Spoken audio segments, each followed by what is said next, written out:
नमस्कार और the deep dive में आपका स्वागत है।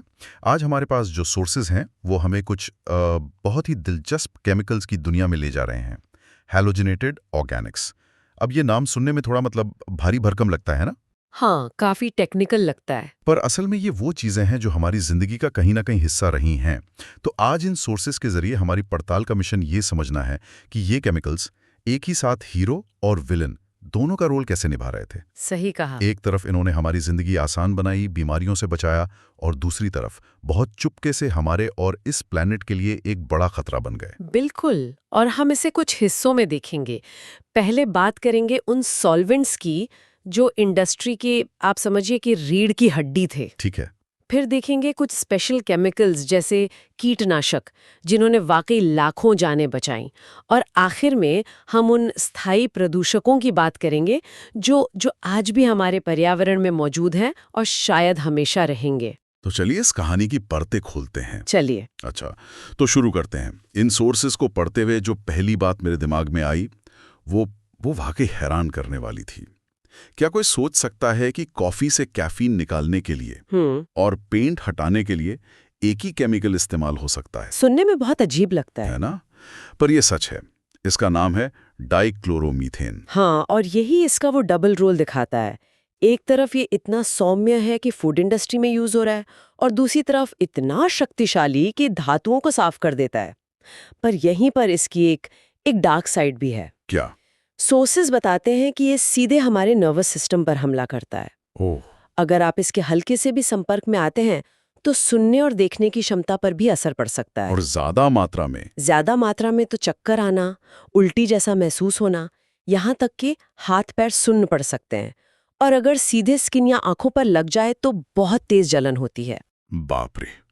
मतलब जो चीज कॉफी को डीकैफ बना रही है वो असल में शरीर के लिए बिल्कुल अच्छी नहीं है। बिल्कुल नहीं। डाइक्लोरोमीथेन की तरह ही एक और केमिकल था जिसका नाम सुनते ही मुझे तो पुरानी जासूसी फिल्में याद आ जाती हैं। क्लोरोफॉर्म। हाँ, वही जिसे रुमाल पर डालकर बेहोश कर दिया जाता था। एग्जैक्टली। वो इसका सबसे मशहूर इस्तेमाल था, एक एनेस्थेटिक के तौर पर।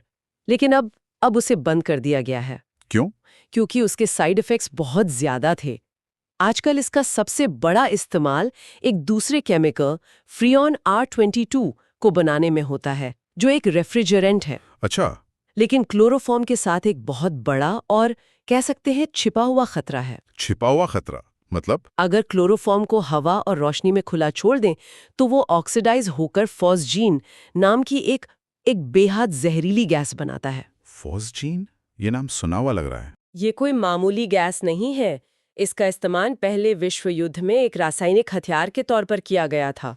क्या कह रही हैं? मतलब एक आम सा लैब केमिकल एक रासायनिक हथियार में बदल सकता है? बिल्कुल। जरा सी लापरवाही से इसी वजह से इसे हमेशा गहरे रंग की कसकर बंद बोतलों में रखते हैं। ये तो बहुत जरूरी जानकारी है। हाँ, और शरीर पर इसका असर भी कम नहीं है। लंबे समय तक इसके संपर्क में रहने से लिवर और किडनी डैमेज हो सकते हैं। इस लिस्ट में एक और ऐसा ही केमिकल है, टेट्राक्लोरोमीथेन या कार्बन टेट्राक्लोराइड। ये भी पहले आग बुझाने वाले यंत्रों में और ड्राई क्लीनिंग में खूब इस्तेमाल होता था। हाँ, और इसका असर सिर्फ हमारे शरीर तक ही सीमित नहीं था। ये पूरे ग्रह पर असर डाल रहा था। जब इसे इस्तेमाल करते थे तो ये हवा में घुलकर वायुमंडल में बहुत ऊपर तक पहुंच जाता था। और वहां जाकर ये हमारी ओजोन परत को नष्ट करने लगता था। एक मिनट, आप ये कह रही हैं कि जो चीज जमीन पर आग बुझाने के काम आती थी, जी, वही आसमान में जाकर ओजोन की परत को जला रही थी। ये तो कमाल का विरोधाभास है। यही इन केमिकल्स की कहानी का सबसे दिलचस्प पहलू है। और ओजोन परत का नष्ट होना मतलब सूरज की खतरनाक अल्ट्रावायलेट किरणों का सीधे हम तक पहुंचना, जिससे स्किन कैंसर जैसी बीमारियों का खतरा बढ़ जाता है। सही। और शरीर के अंदर ये लिवर के लिए एक जहर है, एक शक्तिशाली हेपेटोटॉक्सिन, जिसे लिवर कैंसर से भी जोड़ा गया है। तो अगर हम इस पहले हिस्से को देखें तो एक पैटर्न साफ दिखता है। ये वो केमिकल्स थे जो रोजमर्रा के कामों के लिए बनाए गए थे, सफाई, आग बुझाना वगैरह। लेकिन इनका असर बहुत गहरा और अदृश्य था। हाँ, अदृश्य था, जो हमारे नर्वस सिस्टम से लेकर धरती की ओजोन लेयर तक को नुकसान पहुंचा रहा था। खतरा इनके काम में नहीं, इनके साइड इफेक्ट्स में छिपा था। बिल्कुल सही कहा। किसी ने पेंट हटाते हुए ये कभी नहीं सोचा होगा कि इसका असर ओजोन परत पर पड़ेगा। तो ये तो हुए वो केमिकल्स जो कई कामों में इस्तेमाल होते थे, लेकिन कुछ ऐसे भी बनाए गए जिनका मकसद बहुत खास था, जैसे कि एक एंटीसेप्टिक जो असल में एंटीसेप्टिक था ही नहीं। हाँ, आप आयोडोफॉर्म की बात कर रहे हैं। ये एक बहुत ही दिलचस्प किस्सा है जो सोर्सेज में सामने आता है।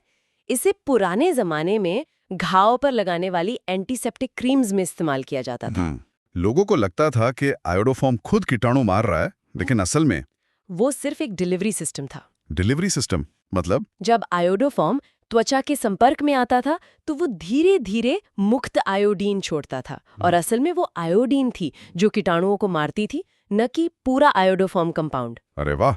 बाद में इसे इस्तेमाल करना बंद कर दिया गया क्योंकि इसकी गंध बहुत ही तेज और अजीब होती थी। अच्छा, तो इसकी जगह आयोडीन के बेहतर फॉर्मूले आ गए। ये तो मजेदार है। अब आते हैं एक ऐसे नाम पर जिसने 20वीं सदी में तहलका मचा दिया था, डीडीटी।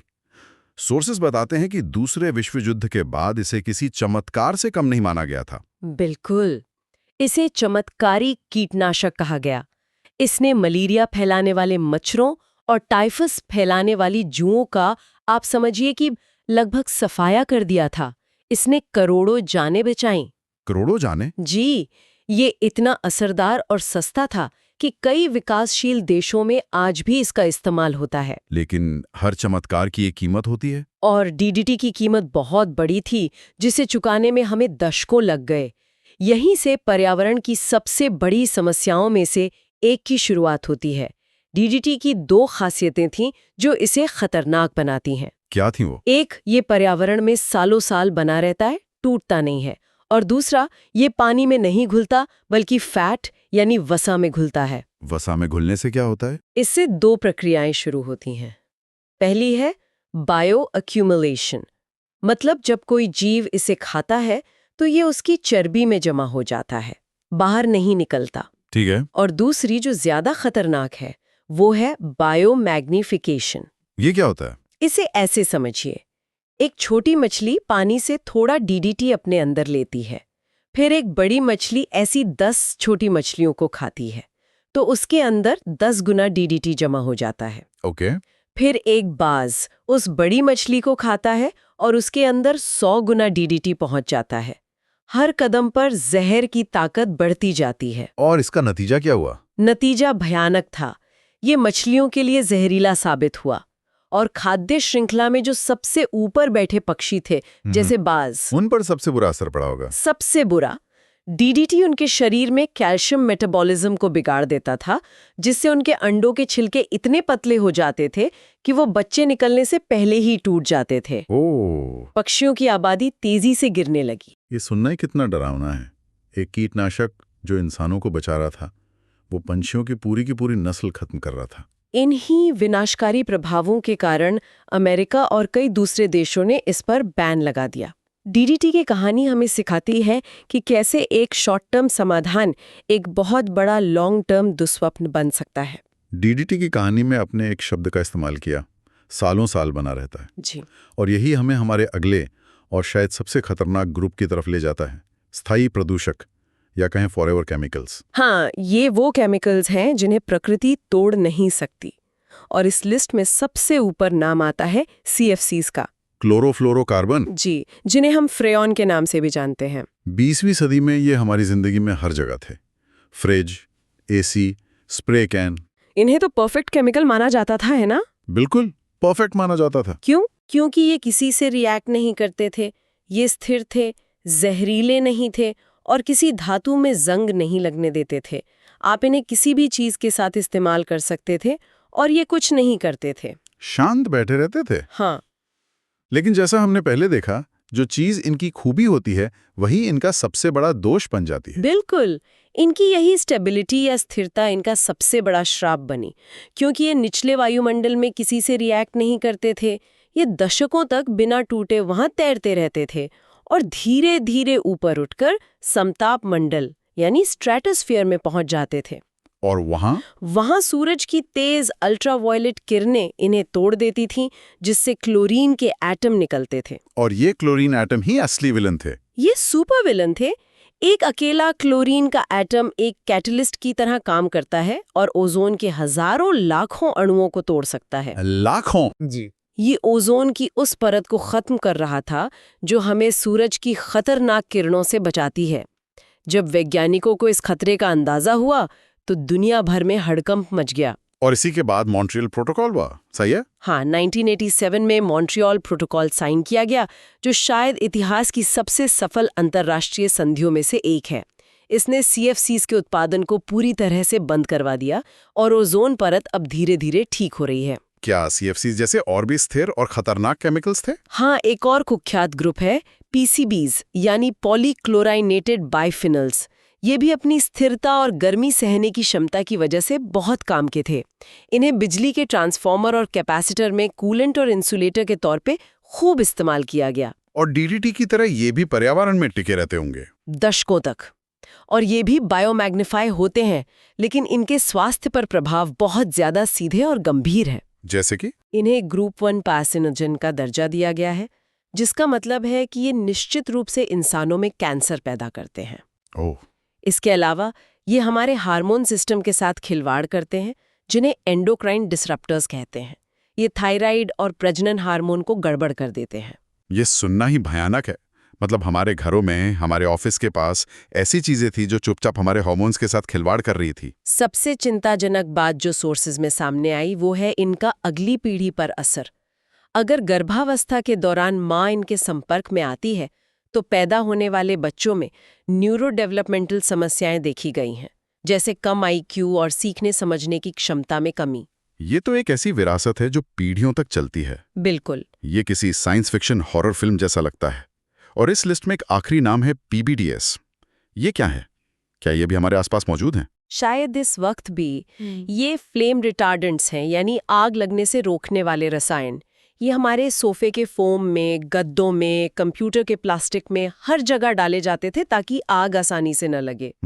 और इनकी सबसे अजीब बात यह है कि ये प्रोडक्ट के साथ रासायनिक रूप से जुड़े नहीं होते, बस उसमें मिक्स होते हैं। इसका मतलब ये आसानी से बाहर निकल सकते हैं? बिल्कुल। ये धीरे धीरे रिस कर हमारे घर की धूल में मिल जाते हैं, हवा में मिल जाते हैं। और हम सांस के जरिए या खाने पीने की चीजों, हाँ, खासकर मछली और डेयरी प्रोडक्ट्स के जरिए लगातार इनके संपर्क में आते रहते हैं। जानवरों पर हुई स्टडीज ने इन्हें भी थायराइड हार्मोन को बिगाड़ने और विकासशील दिमाग के लिए जहरीला पाया है। तो क्या अब इन्हें इस्तेमाल करना बंद कर दिया गया? हाँ, कई तरह के PBDs पर बैन लग चुका है, लेकिन चुनौती इनके विकल्पों के साथ है। मतलब? कुछ नए फ्लेम रिटार्डेंट्स बनाए गए हैं जो शायद शरीर में कम जहरीले हो, लेकिन वो भी पर्यावरण में बहुत लंबे समय तक बने रहते हैं। तो हम एक फॉरएवर केमिकल की समस्या को दूसरे फॉरएवर केमिकल से बदल रहे हैं, एक तरह से। हाँ। तो आज की ये पूरी बातचीत हमें एक ही जगह लाकर खड़ी करती है।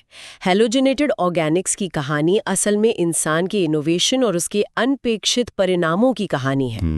एक तरफ वो आविष्कार थे जिन्होंने हमारी जिंदगी को बेहतर बनाया, और दूसरी तरफ उनकी एक ऐसी स्याह विरासत है जो हमारे स्वास्थ्य और पर्यावरण को शायद सदियों तक प्रभावित करती रहेगी। ये सब हमें भविष्य के लिए एक बहुत बड़े सवाल पर लाकर खड़ा कर देता है। हमने आज उन केमिकल्स की बात की जो अतीत में बनाए गए थे, लेकिन आज जब हमारी लैब में हर रोज नए, ज्यादा बेहतर और उपयोगी रसायन बन रहे हैं, तो हम ये कैसे सुनिश्चित करें कि हम अनजाने में अगली पीढ़ी के फॉरएवर केमिकल्स नहीं बना रहे हैं? ये एक बहुत जरूरी सवाल है। इनोवेशन और सुरक्षा के बीच वो सही संतुलन कैसे पाया जाए, खासकर तब जब किसी केमिकल का पूरा असर दिखने में दशकों लग सकते हैं। इसका कोई आसान जवाब नहीं है, लेकिन ये एक ऐसा सवाल है जिसके बारे में हमें सोचना होगा। हमें ऐसे तरीके खोजने होंगे जिनसे हम किसी भी नई चीज के लंबे समय तक होने वाले असर का अंदाजा पहले से लगा सकें। क्योंकि जैसा हमने आज देखा, कुछ गलतियों को सुधारने का मौका हमें दोबारा नहीं मिलता।